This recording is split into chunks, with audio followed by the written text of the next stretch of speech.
বিপদ দেখলেই সবাই পালাতে চায়, কিন্তু একজন মোমেন বিপদ দেখলে পালাতে চায় না। মৃত্যু দেখলে, মৃত্যু একজন মোমেনের পায়ের ভিত্তু, মৃত্যুর সাথে একজন মোমেন আলিঙ্গন করার জন্য সর্বাবস্থায় প্রস্তুতি নিয়ে থাকেন।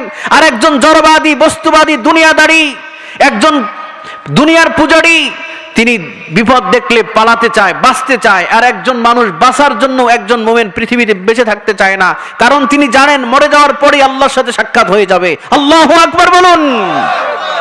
একজন মোমেন বেঁচে থাকতে চায় না, তিনি মৃত্যুকে আলিঙ্গন করতে চান। আর যে দুনিয়াদারি, যিনি এই থিওরিতে বিশ্বাস করেন যে আমি বানর থেকে এসেছি, তার বাঁচার খুব শখ, আমি 500 বছর বাঁচবো, আমি এই করব, সেই করব, দুনিয়া সবকিছু করব আমি। একজন মানুষের প্রবল ইচ্ছা হচ্ছে আমার মৃত্যুর সাথে সাথে আমি আল্লাহর সাথে সাক্ষাৎ, পরকালীন জাযা, জান্নাত পেয়ে যাব। আল্লাহু আকবার।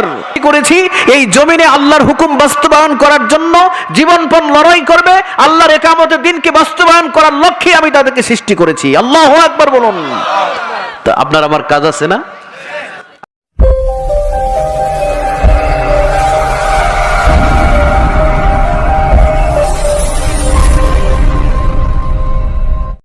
বন্ধুরা, চ্যানেলটি সাবস্ক্রাইব করুন।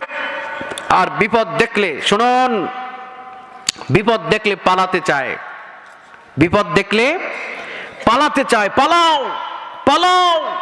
বিপদ দেখলি সিডর, সিত্রং, আয়েলা, করোনা।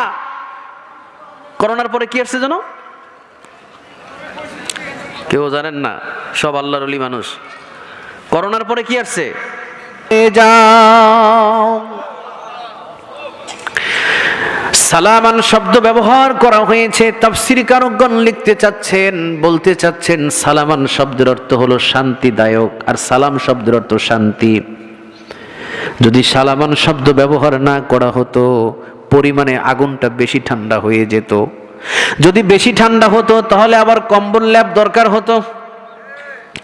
আবার যদি পরিমাণে একটু বেশি গরম থাকতো তাহলে আবার ফ্যানের দরকার হতো।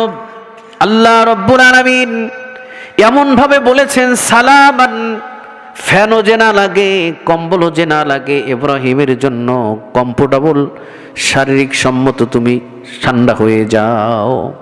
যেইভাবে ইব্রাহিম আরাম বোধ করে ওইভাবে ঠান্ডা হয়ে যাও। আল্লাহু আকবার। আগুন জ্বালাতে পারে এই ক্ষমতা পেয়েছে কোথার থেকে? আগুনের কোনো ক্ষমতা